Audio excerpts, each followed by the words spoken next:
ఖొమైనీ మరణానికి సంబంధించి నిజమా కాదా, గతంలో కూడా అనేక సార్లు ఆయన చనిపోయాడంటాం.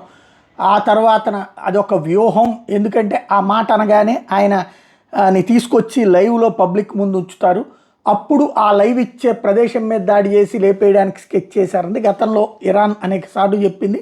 అందుకని నేను రికార్డెడ్ వీడియోల్ని అక్కడి నుంచి ఒక రాష్ట్రంలో జరిగితే ఓ 10 రాష్ట్రాల అవతల తీసుకెళ్ళి అక్కడ నుండి ప్లే చేస్తుండేవాళ్ళు.